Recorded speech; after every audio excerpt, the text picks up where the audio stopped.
أعوذ بالله من الشيطان الرجيم. بسم الله الرحمن الرحيم. الحمد لله رب العالمين والعاقبة للمتقين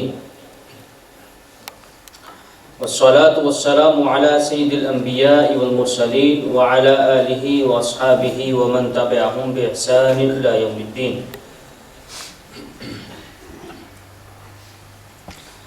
اللهم صل على محمد وعلى آل محمد كما صليت على إبراهيم وعلى آل إبراهيم إنك حميد مجيد. اللهم بارك على محمد وعلى آل محمد كما باركت على إبراهيم وعلى آل إبراهيم إنك حميد مجيد. رب اشرح لي صدري ويسر لي أمري واحلل عقدة من لساني يفقهوا قولي. رب زدني علما رب زدني علما رب زدني علما.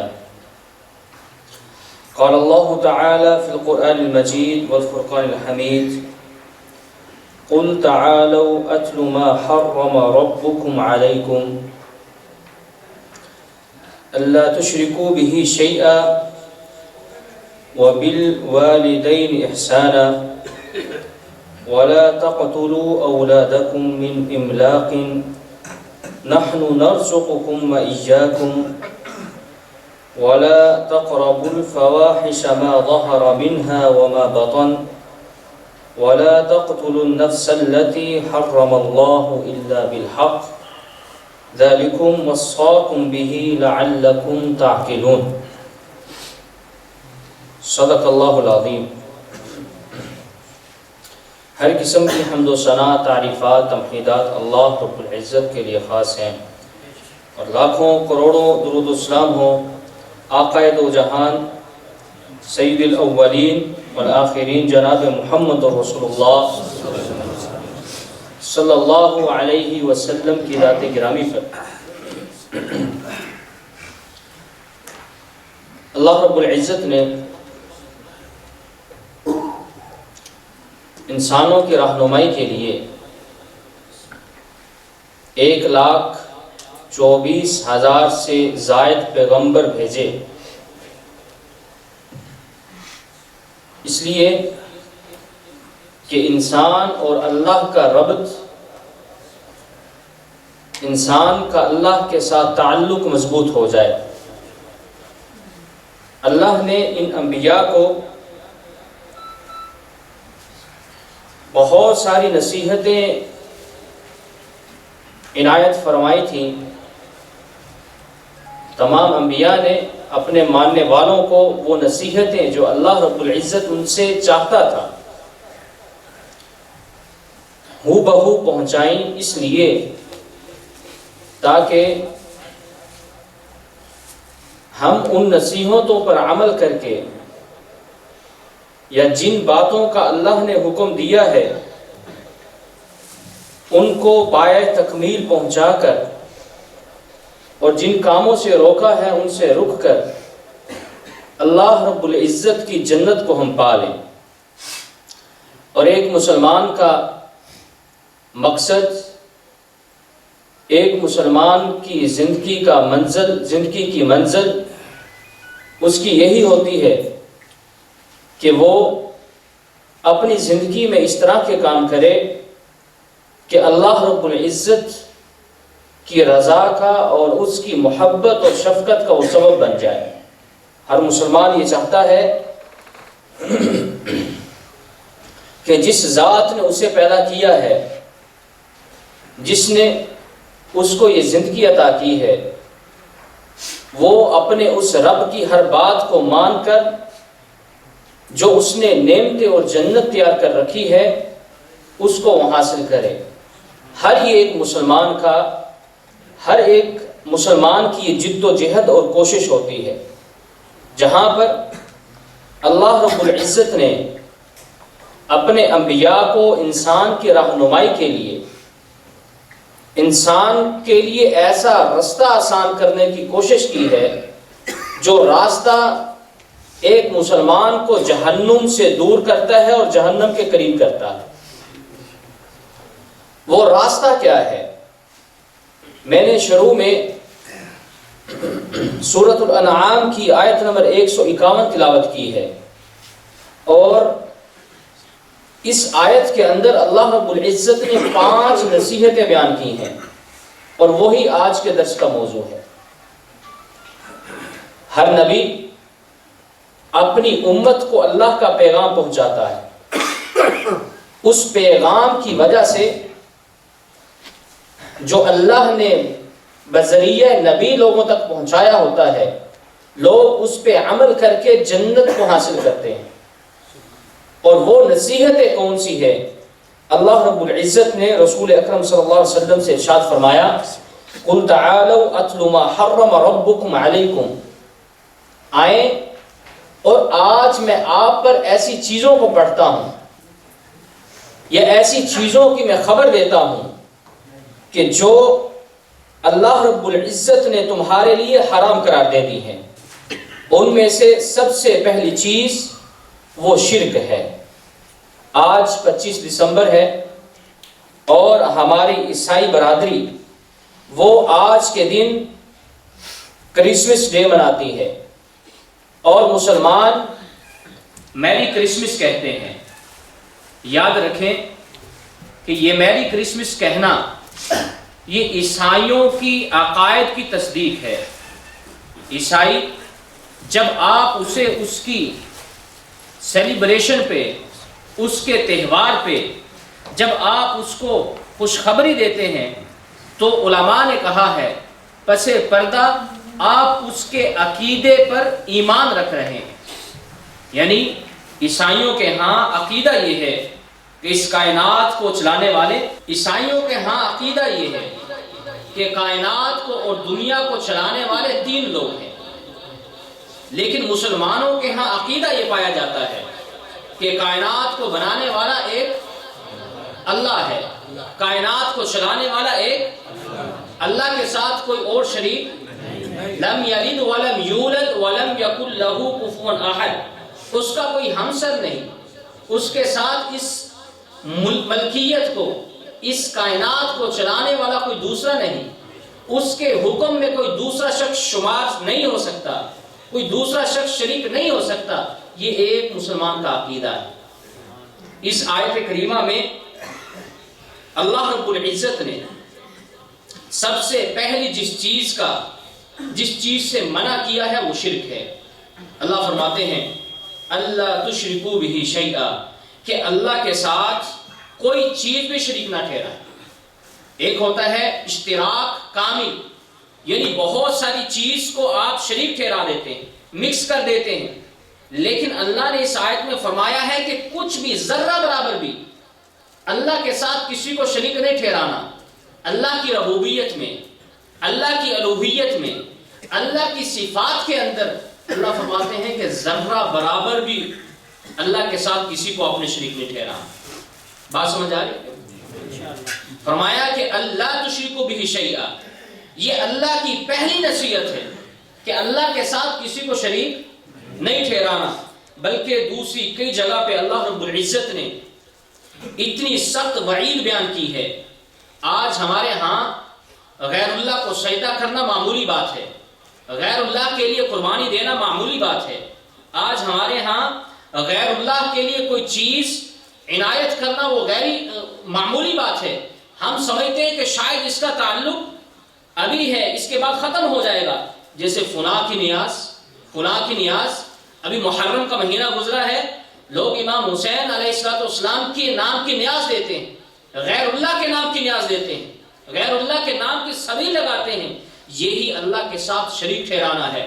سنیے اللہ رب العزت سورہ مائدہ میں کیا فرماتے ہیں، انہ من یشرک باللہ، جو اللہ کے ساتھ شریک کسی کو کرتا ہے، اللہ کی الوہیت میں، ربوبیت کے اندر اگر کوئی شخص اللہ کے ساتھ کسی دوسرے کو شریک کرتا ہے، اللہ کے لیے جو عبادات کی جاتی ہیں ان عبادات کے اندر اگر کسی دوسرے کو اندر لے آتا ہے تو اللہ فرماتے ہیں فقد حرم اللہ علیہ الجنہ۔ یہ بات اپنے ذہنوں میں بٹھا لیں کہ یہ معمولی آپ کا عمل آپ کے گناہوں کو تباہ و برباد کر سکتا ہے، آپ کے عمروں کو، آپ کے کیے ہوئے حجوں کو، صدقات خیرات کو، اور آپ کی پڑھی ہوئی نمازیں، تہجدیں، اور آپ کے رکھے ہوئے روزے، نفلی اور فرضی روزے، ان سب کو یہ ایک چھوٹا سا عمل برباد کر سکتا ہے۔ کیوں؟ کیونکہ اللہ نے کہا کہ جو میرے ساتھ ذرہ برابر بھی شرک کرتا ہے اس پر میں نے جنت کو حرام قرار دے دیا۔ حرم اللہ علیہ الجنہ، ایسے شخص پہ جو اللہ کے ساتھ، اللہ کی ربوبیت میں، اللہ کی الوہیت میں، عبادات میں اگر ذرہ برابر بھی شرک کرتا ہے، اللہ فرماتے ہیں حرم اللہ علیہ جنہ، اس پر جنت کو میں حرام قرار دے دیتا ہوں۔ اور تصدیق کے لیے کہا وَمَأْوَاهُ النَّارُ، اس کا ٹھکانہ جنت نہیں، اس کا ٹھکانہ جہنم۔ اور اللہ رب العزت فرماتے ہیں وَمَا لِلظَّالِمِينَ مِنْ أَنصَارٍ، کہ ایسے ظالموں کا کوئی مددگار نہیں۔ دنیا کے اندر اگر انسان کو مشکل آ جائے، انسان رشتہ داروں کو بلاتا ہے، اپنے قبائل کو بلاتا ہے، اپنے دوست و احباب کو بلاتا ہے، اس کے پاس جو پیسہ ہے اس کو خرچ کر کے اس مشکل کو وہ دور کرتا ہے، لیکن آخرت میں آپ کے پاس کوئی چیز نہیں ہوگی۔ ایک مشرک کے پاس بچنے کے لیے کوئی چیز نہیں ہوگی۔ اللہ رب العزت فرماتے ہیں کہ ایسے شخص جو اللہ کے ساتھ شریک ٹھہراتا ہے اس کا کوئی مددگار بھی نہیں ہوگا، اس پہ کوئی ترس کھانے والا نہیں ہوگا۔ کیوں؟ کیونکہ جب اللہ نے اس کو دنیا میں بھیجا، اللہ نے اس کو زندگی عطا کی اور بے عیب اس کو بنایا، وہ سنتا اور دیکھتا تھا، چلتا پھرتا تھا، بھاگتا تھا، اللہ کی نعمتوں سے وہ اپنے آپ کو اس نے بھرا ہوا تھا، اللہ کی نعمتوں سے وہ فائدہ اٹھاتا تھا۔ اس وقت اس نے اللہ کی قدر نہیں کی، آج اس کی کوئی اور قدر نہیں کرے گا۔ یہ وجہ ہے، بلکہ سورۃ النساء میں اللہ رب العزت نے اور بھی دھمکی دی ہے۔ اللہ فرماتے ہیں ان اللہ لا یغفر ان یشرک بہ ویغفر ما دون ذلک لمن یشاء، کہ کوئی شخص اللہ کے ساتھ شرک کرتا ہے، اللہ کے علاوہ کسی اور کی عبادت کرتا ہے، اور میں نے پہلے یہ وضاحت کر دی ہے کہ عبادت کامل ہو یا جزئی ہو، مکمل عبادت ہو یا عبادت کا کوئی جز ہو، جیسے پوری نماز ایک عبادت ہے اور رکوع عبادت کا جز ہوتا ہے، اگر یہ جز بھی اللہ کے علاوہ کسی اور کے لیے کی جائے تو اس کو شرک کہتے ہیں۔ اللہ فرماتے ہیں کہ میں شرک کے علاوہ تمہارے سارے گناہوں کو معاف کر سکتا ہوں، اگر چاہوں، اگر میری رحمت تمہارے گناہوں پہ، تمہارے خطاؤں پہ غالب آ جائے تو میں اس کو معاف کر سکتا ہوں، لیکن شرک ایسی خطا ہے، ایسا ظلم ہے، شرک ایسا گناہ ہے کہ جو شخص کرتا ہے میری رحمت اس پہ آ نہیں سکتی۔ اللہ اکبر کبیرہ۔ ایک اور جگہ پہ اللہ رب العزت نے سورہ نساء میں ہی آیت نمبر 116 میں ارشاد فرمایا ان اللہ لا یغفر ان یشرک بہ ویغفر ما دون ذلک لمن یشاء ومن یشرک باللہ فقد ضل ضلالا بعیدا، کہ جو اللہ کے ساتھ کسی کو شریک ٹھہراتا ہے، اللہ فرماتے ہیں یہ بہت دور کی گمراہی ہے۔ یعنی ایک گمراہی ایسی ہوتی ہے کہ اگر اس کو بتایا جائے کہ بھائی تم غلط راستے پہ جا رہے ہو، تم گمراہ ہو رہے ہو، اس سے واپس پلٹا جا سکتا ہے، لیکن یہ ایک ایسی گمراہی ہے کہ جو اس سے واپس پلٹنا بہت ہی مشکل اور دشوار ہوتا ہے۔ اور دیکھیں کیسے آج ایسے لوگوں کی تعداد بڑھتی جا رہی ہے، ان لوگوں کی تعداد کم ہوتی جا رہی ہے جو موحدین میں جن کا شمار ہوتا ہے، لیکن جو شرک کرتے ہیں، اللہ کے ساتھ یہ دھوکہ کرتے ہیں، اللہ کے ساتھ یہ بغاوت کرتے ہیں، ان لوگوں کی تعداد پہلے سے زیادہ بڑھتی جا رہی ہے ایسا کہ نہیں ساتھی؟ دن گزرنے کے ساتھ ہم اس کا مشاہدہ کر رہے ہیں کہ ایسے لوگوں کی تعداد بڑھتی جا رہی ہے۔ اور اسی طرح سورہ حج میں بھی اللہ رب العزت نے یہ بیان فرمایا کہ وَمَن یُشْرِکْ بِاللَّهِ، جو اللہ کے ساتھ شرک کرتا ہے، مالک بنانے والا وہ، خالق بنانے والا وہ، ہمیں زندگی وہ عطا کرنے والا، ہمارا جسم وہ بنانے والا، ہماری قسمت وہ بنانے والا، اور ہماری عبادت کے لائق بھی وہی، لیکن ہم نے کسی اور کو اس کی جگہ پہ رکھ دیا، تو اللہ فرماتے ہیں کہ جو اللہ کے ساتھ شرک کرتا ہے فَكَأَنَّمَا خَرَّ مِنَ السَّمَاءِ، یہ بدبخت ایسا ہے جیسے کوئی چیز آسمان سے گر پڑے. کوئی چیز آسمان سے، جو چیز آسمان سے گرے اس کا کیا ہوگا؟ کچھ نہیں بچے گا. یہ چند دن پہلے خبریں آئی ہیں کہ لوگ چوری چھپے جہاز کے وہ ٹائر کے اندر گھس گئے، جب جہاز اڑا تو وہ بندے نیچے گرے. پڑھی ہوگی آپ ذات نے خبر، کیا بنا ان کا؟ اللہ نے یہ مثال دی ہے. اس مثال سے آپ کو سمجھنا چاہیے کہ جو اللہ کے ساتھ شرک کرتا ہے وہ ایسا ہی ہے. خر من السماء، وہ آسمان سے گر پڑا، آسمان سے گرا. اللہ فرماتے ہیں وہ زمین پہ نہیں پہنچا. فتخطفه الطير، راستے میں ہی بڑے پرندوں نے اس کو اچک لیا، زمین پہ وہ نہیں آیا. او تهوي به الريح فی مکان سحیق، اللہ فرماتے ہیں یا وہ گر رہا تھا، تیز آندھی نے اس کو اٹھا کے بہت دور کی جگہ پہ پھینک دیا. وہ اپنے قبیلے سے، اپنے گھر والوں سے نہیں مل سکتا، اس کا کوئی تعلق دنیا کے ساتھ نہیں ہے. اللہ نے یہ مشرک کی مثال بیان کی ہے. اور سورہ انعام میں آیت نمبر 88 میں اللہ رب العزت نے یہ بات کہی ہے وَلَوْ أَشْرَكُوا، اگر تم شرک اللہ کے ساتھ کرو گے تو لَحَبِطَ عَنْهُمْ مَا كَانُوا يَعْمَلُونَ. یہ وہ بات ہے، اللہ رب العزت نے وہ بات کہی ہے جو میں نے آپ حضرات سے پہلے یہ کہہ دی تھی کہ اگر اللہ کے ساتھ تم شرک کرو گے تو اللہ فرماتے ہیں لَحَبِطَ عَنْهُمْ مَا كَانُوا يَعْمَلُونَ، جو تم عمل کرتے ہو وہ تباہ و برباد کر دیے جائے. تصور کریں، ایک انسان ساری زندگی لگا کے نیکی کرتا ہے، وہ مشقت کرتا ہے، صبح کو سردی میں وہ اپنے بستر کو چھوڑتا ہے، تہجد کی وہ نماز پڑھتا ہے، لوگ سو رہے ہیں وہ اللہ کی عبادت کرتا ہے، لوگ اپنے بستروں پہ ہیں وہ صبح کی نماز پڑھتا ہے، لوگ اپنے بستروں میں ہیں وہ قرآن مجید کی تلاوت کرتا ہے، لوگ کاموں پہ ہیں وہ بھی کام پہ جاتا ہے لیکن نماز کی وہ پابندی کرتا ہے. اس کی یہ ساری زندگی ایسے گزر جاتی ہے. لوگ کما کر اپنے گھروں کو بناتے ہیں، کما کر اپنے لیے گاڑیاں لیتے ہیں، لیکن یہ شخص کما کر ہر سال عمرے کے لیے آتا ہے. ہمارا یہاں سے عمرے کے لیے جانا بہت آسان ہے، میں اپنے ملک کی بات کر رہا ہوں، اور یہ ساری زندگی اپنی ساری کمائی دین کے لیے لٹاتا رہتا ہے. کبھی صدقہ کرتا ہے اور کبھی اللہ کے لیے وہ دیتا ہے، کبھی وہ اللہ کے راستے میں خرچ کرتا ہے. ساری زندگی اس کی ایسے گزر جاتی ہے.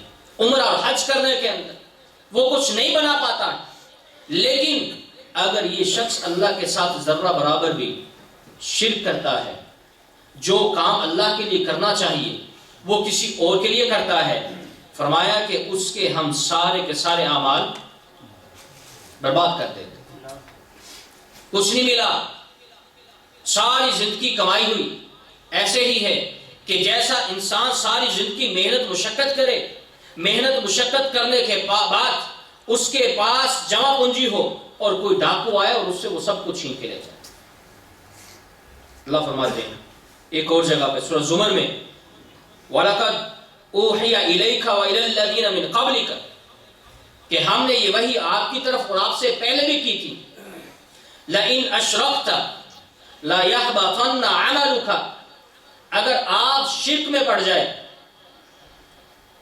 اگر آپ اللہ کے ساتھ کسی کو شریک ٹھہرا دیں تو لَا يَحْبَطَنَّ عَمَلُكَ، اللہ فرماتے ہیں کہ آپ کے سارے اعمال کو تباہ و برباد کر دیا جائے. اور فرمایا وَلَا تَكُونَنَّ مِنَ الْخَاسِرِينَ، فائدہ نہیں ہے، تم خسارہ پانے والوں میں سے ہو جاؤ گے. کہ اوصانی خلیلی، میرے خلیل نے، میرے انتہائی معزز دوست نے، مراد رسول اللہ صلی اللہ علیہ وسلم مجھے یہ وصیت کی. وہ وصیت کیا تھی؟ اللہ تشرک باللہ شیئا، اللہ کے ساتھ کسی چیز کو شریک نہ ٹھہرانا. اور فرمایا وَإِن قُطِعْتَ أَوْ حُرِّقْتَ، اگر تجھے اس توحید کی پاداش میں جلا دیا جائے یا تمہیں قتل کر دیا جائے۔ اللہ کے ساتھ کسی کو شریک، آپ اندازہ کر لیں کہ یہ اللہ کے ہاں یا اللہ کے رسول نے یہ جو ہمیں سبق دیا ہے، یہ جو ہمیں وصیت کی ہے، اس وصیت کا تعلق اور یہ حدیث اگر ہم دونوں کو آپس میں جوڑیں تو ہم اس نتیجے پہ پہنچتے ہیں کہ قتل ہونا، جلایا جانا اس مذموم کام سے زیادہ آسان ہے کہ اللہ کے ساتھ کسی کو شریک ٹھہرایا جائے۔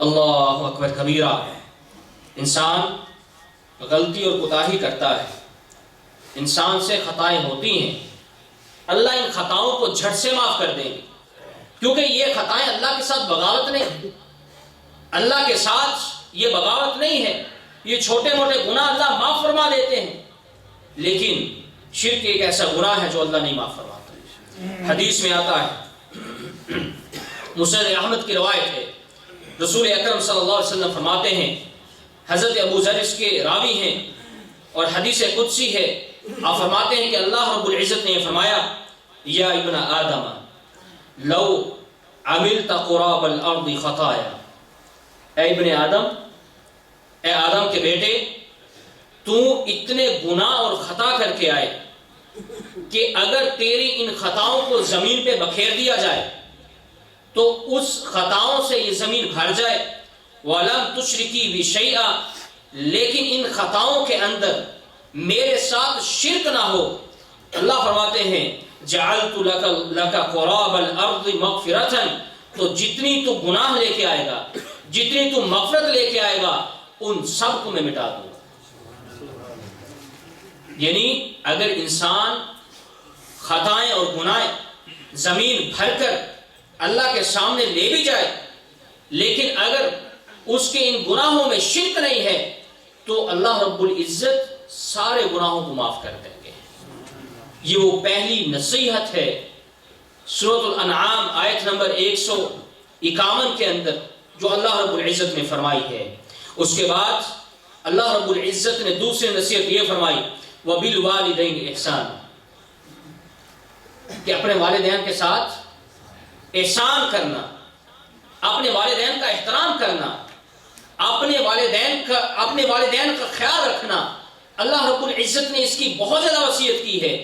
اور ایک تعجب کی بات آپ کو بتاؤں، قرآن مجید کی بہت ساری ایسی آیتیں ہیں کہ جن آیتوں کے اندر اللہ رب العزت نے شرک سے منع کیا ہے، توحید کا اقرار کروایا ہے، اور فوراً بعد ہی والدین کے ساتھ حسن سلوک کا حکم دیا ہے۔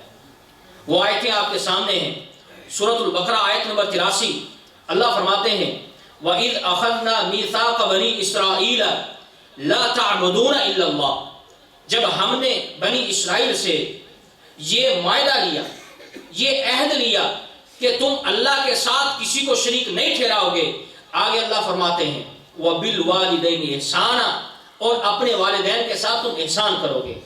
آیت نمبر 2 سورۃ نساء آیت نمبر 36، اللہ فرماتے ہیں وَاعْبُدُوا اللَّهَ وَلَا تُشْرِكُوا بِهِ شَيْئًا، اللہ کی عبادت کرنا، اللہ کے ساتھ کسی کو شریک نہ ٹھہرانا، وَبِالْوَالِدَيْنِ احسانا، اور والدین کے ساتھ احسان کرنا، والدین کی تم عزت کرنا۔ سورۃ بنی اسرائیل ہے، آیت نمبر 23 اور 24 ہے، اللہ رب العزت فرماتے ہیں وَقَضَىٰ رَبُّكَ أَلَّا تَعْبُدُوا إِلَّا إِيَّاهُ، اللہ نے فیصلہ کر دیا ہے کہ اللہ کے ساتھ کسی کو شریک نہ ٹھہرانا، اور پھر اللہ فرماتے ہیں وَبِالْوَالِدَيْنِ احسانا، والدین کے ساتھ احسان کرنا، اور فرمایا کہ جب یہ بوڑھے ہو جائیں، جب ان کی عمر زیادہ ہو جائے تو پھر ان دونوں کو فَلَا تَقُلْ لَهُمَا عُفٍّ وَلَا تَنْهَرْهُمَا، ان کو اف تک بھی نہ کہنا، اور ان کو جھڑکنا بھی مت، ان کے ساتھ جھگڑا بھی مت کرنا۔ اف کا مطلب کیا ہے؟ یعنی یہ قاعدہ ہے کہ جس کا جز حرام ہو اس کا کل بھی حرام ہوتا ہے، جس کی تھوڑی چیز حرام ہو تو زیادہ بھی حرام ہوتا ہے۔ قرآن نے کیا کہا ہے کہ فَلَا تَقُلْ لَهُمَا عُفٍّ وَلَا تَنْهَرْهُمَا، ان کو اف تک نہیں کہنا۔ انسان اف کب کہتا ہے؟ جب اس کو ذہنی کوفت ہوتی ہے، اپنے ماتھے پہ وہ ہاتھ رکھتا ہے اور اف کہتا ہے۔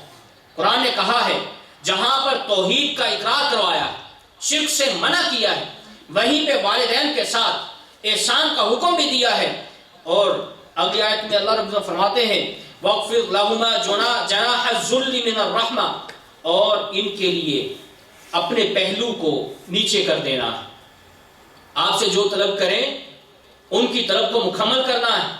بہت سارے ساتھی جو یہاں پہ آتے ہیں خصوصی طور پہ ان کے ساتھ والدین ناراض ہوتے ہیں، کیونکہ ان کا زیادہ تعلق اپنے بیوی بچوں کے ساتھ ہو جاتا ہے۔ اس بات کا پتہ ہمیں اسی سے لگتا ہے کہ اللہ کے ہاں اس کی کتنی اہمیت ہے، والدین کو اللہ نے کتنا اہم مقام دیا ہے۔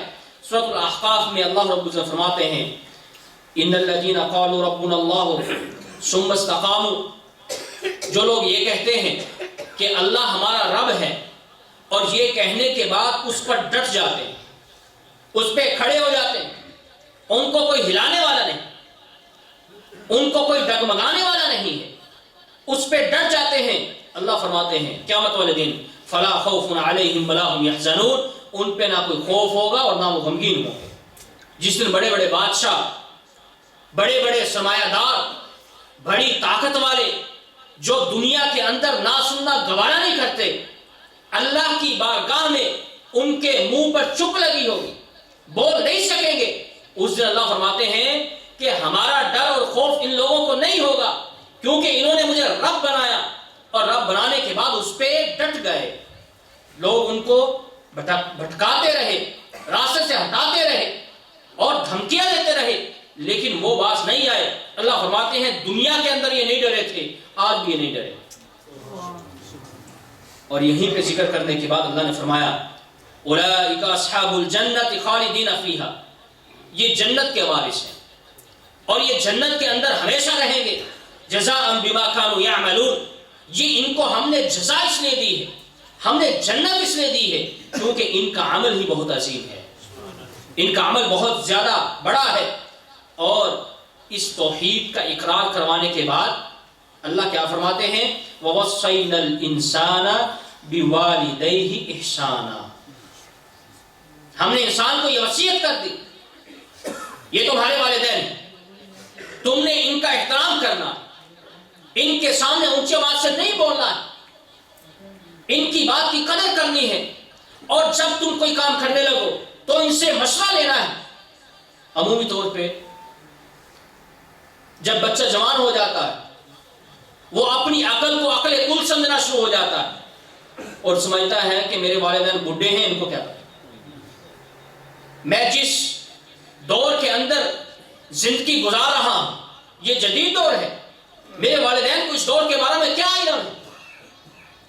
مانتا ہوں دنیا کے اعتبار سے آپ ان سے بہتر ہوں گے، مال کے اعتبار سے، عقل کے اعتبار سے آپ ان سے بہتر ہوں گے، لیکن دین آپ کو یہ سکھاتا ہے کہ جب آپ ان کے سامنے جائیں اپنی نظر کو نیچا کر دیں، اپنی آواز کو نیچا کر دیں، اپنے مشورے اور بات کو نیچا کر دیں، ان کی بات کو مقدم رکھیں۔ یہ اگر معاملہ اتنا اہم نہ ہوتا، جو آیات کریمہ میں نے آپ حضرات کے سامنے تلاوت کی ہیں کہ جہاں پہ اللہ نے توحید کا ذکر کیا ہے، شرک سے روکا ہے، وہیں پہ والدین کے ساتھ احسان کرنے کا حکم بھی دیا ہے، اگر یہ اتنا اہم نہ ہوتا تو ان دونوں کا تذکرہ اکٹھا بھی نہ آتا۔ اللہ اکبر کبیرہ۔ رسول اکرم صلی اللہ علیہ وسلم سے ایک شخص نے پوچھا، راوی حضرت ابو ہریرہ ہیں رضی اللہ تعالی عنہ، صحیح بخاری کی روایت ہے، آ کے پوچھتا ہے اللہ کے رسول میرا جو اخلاق ہے، میری جو بات ہے، اس بات کو آسان طریقے سے اگر میں کہوں تو کس سے کہوں؟ میری بات کا سب سے زیادہ حقدار کون ہے کہ میں اس سے سب سے اچھے اخلاق سے بولوں؟ آپ نے فرمایا امو کا، تیری ماں ہے۔ اس نے پوچھا ثم من، پھر کون ہے؟ آپ نے فرمایا امو کا، تیری ماں ہے۔ اس نے پوچھا اللہ کے رسول پھر کون ہے؟ آپ نے فرمایا امو کا، تیری ماں ہے۔ اس نے چوتھی مرتبہ پوچھا تو اللہ کے رسول نے فرمایا ثم ابو کا، پھر تیرا باپ. ماں کا کتنا درجہ؟ ماں کے 3 درجے، یعنی باپ کا 1 درجہ ہے تو ماں کے 3 درجے، 3 گنا زیادہ. باپ سے زیادہ احترام ماں کا. اللہ اکبر کبیرہ. کیوں نہ ہو ماں کا زیادہ درجہ؟ ماں نے پیٹ کے اندر 9 مہینے اٹھایا، مشقت اٹھائی. جب بچہ پیدا ہو گیا 2 سال تک اس کو چھاتی سے لگا کے اس کو دودھ پلایا، اس کا پخانہ صاف کیا، اس سے محبت کی، اس کی سردی گرمی کا خیال کیا. باپ کا بھی کوئی عمل کم نہیں ہے کہ باپ جا کے پردیس میں جا کے کماتا ہے. باپ کا عمل یہ کوئی تھوڑا نہیں ہے، لیکن ماں کا عمل یہ باپ کے عمل سے زیادہ ہے. یہ اس بات کی دلیل ہے کہ ماں نے، بلکہ ایک اور جگہ پہ اللہ رب العزت فرماتے ہیں کہ واہن علی واہن، کہ جب اس کے اندر حمل ٹھہرا یہ کمزور ہوتی چلی گئی، اس نے اس حمل کو اٹھایا اور 9 مہینے تک اٹھائے رکھا، پھر اس کو جنا، اس کی تکلیف کو برداشت کیا. اللہ فرماتے ہیں کہ تم اس تکلیف کا کوئی بھی اندازہ نہیں لگا سکتے، اس تکلیف کا کوئی اجر ان کو نہیں دے سکتے. اللہ اکبر کبیرہ. اسی طرح ایک دوسری روایت مسند احمد کی، اس میں بھی اللہ کے رسول صلی اللہ علیہ وسلم فرماتے ہیں، بہت بڑی بات ہے. اللہ کے رسول صلی اللہ علیہ وسلم نے بہت بڑی بات فرمائی. فرمایا لا یلج حائط القدس،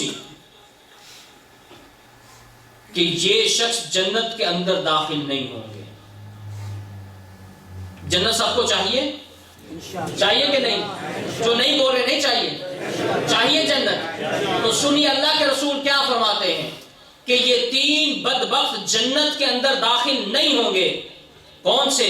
مدمن الخمر، شرابی، شراب پینے والا اور شراب کا رسیہ، وللعاق لوالدیہ، والدین کا نافرمان، والدین کی نافرمانی کرنے والا. اللہ اکبر کبیرہ. وللمنان عطاءہ، اور وہ احسان کرنے والا جو احسان کرنے کے بعد جتلاتا ہے. ابھی ذرا اپنے گریبان میں جھانکیں کہ ہم نے کتنے لوگوں پہ احسان کیا اور احسان کرنے کے بعد اس احسان کو جتلایا. بہت سارے ایسے ساتھی ملتے ہیں کہ میں نے فلاں پہ احسان کیا، فلاں پہ احسان کیا، لیکن جب وہ تھوڑا سا اونچا ہو گیا تو اب وہ میری بات کو نہیں مانتا. لوگ یہ احسان جتلاتے ہیں. یہی احسان جتلانا ہے. احسان کر کے پھر اسی کے منہ پہ کہنا کہ میں نے تجھ پہ یہ احسان کیا تھا اور آج تیرا طریقہ میرے ساتھ یہ ہے. بات سمجھ آئی؟ جی بات سمجھ آئی ہے؟ اسی کو احسان جتلانا کہتے ہیں. میں اس پہ کیوں زور دے رہا ہوں؟ اس لیے کہ ہمارے ہاں یہ بہت عام چیز ہے. رشتہ داروں پہ احسان کیا جاتا ہے، قرض دیا جاتا ہے، اور جب ہمیں ضرورت ہوتی ہے ہم اسی شخص سے قرض طلب کرتے ہیں. اگر وہ قرض نہ دے تو پھر سارے لوگوں کے سامنے کہا جاتا ہے دیکھو کہ اس کو ضرورت تھی، میں نے اس کی ضرورت کو پورا کیا تھا، آج مجھے ضرورت ہے، آج میری ضرورت پوری نہیں کر رہا. یہ احسان جتلانا ہے. آپ نے اگر اس کو قرض دیا تھا تو اللہ کی رضا کے لیے، اگر انسان کو خوش کرنے کے لیے دیا تھا، انسان کی رضا چاہی تھی، یہ اللہ کے ساتھ شرک آ جاتا ہے. کیونکہ جب آپ نیک عمل کرتے ہیں، عبادت کرتے ہیں، کسی کو مال دینا، کسی کو قرض دینا، یہ عبادت ہے، اس کا اجر اور ثواب ہے. اور یہ عبادت اگر اللہ کی علاوہ کسی اور کی خوشنودی کے لیے، اللہ کے علاوہ کسی اور کو راضی کرنے کے لیے اگر یہ عمل کیا جائے تو یہ شرک کے اندر داخل ہو جاتا ہے. فَصَلِّ لِرَبِّكَ، نماز اللہ کے لیے، عبادت اللہ کے لیے، قربانی اللہ کے لیے. تو اگر احسان جتلایا تو جنت، والدین کی نافرمانی کی تو جنت اور اگر شراب کو منہ لگایا تو جنت سے ہاتھ دھو بیٹھو گے. یہ وہ دوسری نصیحت ہے جو اللہ رب العزت نے سورہ انعام میں فرمائی. اور تیسری وصیت وَلَا تَقْتُلُوا أَوْلَادَكُمْ مِنْ إِمْلَاقٍ. میں قرآن مجید پہ قربان جاؤں، جہاں پر اللہ رب العزت نے والدین پر احسان کرنے کا حکم دیا ہے، ان کا احترام کرنے کا حکم دیا ہے، وہیں پر والدین کو بھی کہا ہے کہ جب تمہاری اولاد چھوٹی ہو، بچے ہوں، ان کو قتل نہیں کرنا ہے بھوک کے ڈر سے. املاق کا معنی اہل لغت نے یہ کیا ہے کہ آپ کے پاس مال کم ہو جائے، آپ کے پاس مال کم ہو جائے، اس کے ڈر سے اپنی اولاد کو قتل نہ کرو. یہ مطلب نہیں کہ جب اولاد بڑی ہو جائے، جب کمانا شروع ہو جائے، جب وہ بالغ ہو جائے اور اس وقت اس کو قتل کرنا نہیں. اس کا تعلق اس فترے سے ہے، اس وقت سے ہے جب بچہ چھوٹا ہوتا ہے یا بھی پیدا نہیں ہوا اور ہم اس ڈر سے نسل بندی کروا لیں، خاندانی منصوبہ کروا لیں. یہ سارے معاملے، یہ سارے مسئلے اسی آیت میں آتے ہیں. اللہ اکبر کبیرہ. اللہ فرماتے ہیں وَلَا تَقْتُلُوا أَوْلَادَكُمْ مِنْ إِمْلَاقٍ. بھوک کے ڈر سے، افلاس کے ڈر سے کہ اگر ہمارا اور بچہ پیدا ہوگا تو ہم غریب ہو جائیں گے، ہمارے بچوں کی تعلیم صحیح نہیں ہوگی، ہمارے بچوں کا کھانا درست نہیں ہوگا. کیا ایک کہاوت ہے، دو ہی بچے دو ہی اچھے، بچے دو ہی اچھے. یہ یہی معنی ہے، خوشحال گھرانہ. یہی مطلب ہے کہ نسل بندی کروانا، اپنی اولاد کو آنے نہ دینا. اللہ نے جو فیصلہ کیا ہے وہ آ کے رہے گا. اللہ فرماتے ہیں اپنی اولاد کو قتل مت کرو. نحن نرزقکم وإیاہم. ہم ان کو بھی رزق دیتے ہیں اور تمہیں بھی رزق دیتے ہیں. اللہ رازق ہے، اللہ خالق ہے. بلکہ اللہ رب العزت نے بنی اسرائیل میں، سورہ بنی اسرائیل میں ایسے فرمایا وَلَا تَقْتُلُوا أَوْلَادَكُمْ خَشْيَةَ إِمْلَاقٍ. فقر کے ڈر سے کہ میں غریب ہو جاؤں گا، اس ڈر سے اپنی اولاد کو مارنا نہیں. نحن نرزقکم وإیاکم. ہم تمہیں بھی رزق دیتے ہیں اور تمہاری اولاد کو بھی رزق دیتے ہیں. ان قتلہم کان خطا کبیرا. اللہ فرماتے ہیں کہ اگر تم نے اس کو قتل کر دیا تو سمجھ لینا کہ یہ تم نے بہت بڑی خطا کر دی. اسی طرح یہ طریقہ اور سنت مشرکین کے ہاں موجود. وہ اپنے بچوں کو، بچیوں کو بچپن کے اندر ہی قتل کر دیا کرتے. دونوں چیزیں ایک جیسی ہیں، نسل بندی کروانا یا بعد میں اس کو قتل کروانا، اس کو قتل کرنا. آج دور جدید ہے تو نسل بندی کروا دی جاتی ہے، جی ضائع کروا دیا جاتا ہے. یہ جدید اس کی حالت ہے، لیکن اس کی قدیم حالت کیا تھی کہ مشرکین بھی ایسا کیا کرتے تھے. اپنی بچیوں کو زندہ درگور کر دیا جاتا تھا، کر دیا کرتے تھے. اللہ رب العزت سورہ نحل میں ارشاد فرمایا ہے وَإِذَا بُشِّرَ أَحَدُهُمْ بِالْأُنْثَىٰ ظَلَّ وَجْهُهُ مُسْوَدًّا وَهُوَ كَظِيمٌ. کہ جب کوئی خبر دینے والا ان کو آ کر ان کی بچی کی خبر دیتا تو ان کے چہرے سیاہ ہو جاتے. اللہ اکبر کبیرہ. اور وہ انتہائی غصے میں آ جاتے. اور اللہ نے وہ نقشہ کھینچا ہے. اللہ فرماتے ہیں یتوارا من القوم. وہ قوم سے چھپتے پھرتے، قوم سے وہ اپنے منہ کو چھپاتے. من سوء ما بشر به. اس خوشخبری سے جو انہیں دی گئی تھی. اور کیا سوچتے ایمسکہ علی ہون. کیا ہم اسی ذلت کے ساتھ یعنی اسی بیٹی کے ساتھ زندہ رہیں؟ ام یدسہ فی التراب. یا ہم اس کو زمین کے اندر ڈال دیں، زمین کے اندر ان کو دفن کر دیں. اللہ فرماتے ہیں الا ساء ما یحکمون. وہ جو بھی حکم کرتے تھے، جو بھی فیصلہ کرتے تھے، اللہ فرماتے ہیں وہ انتہائی برا تھا.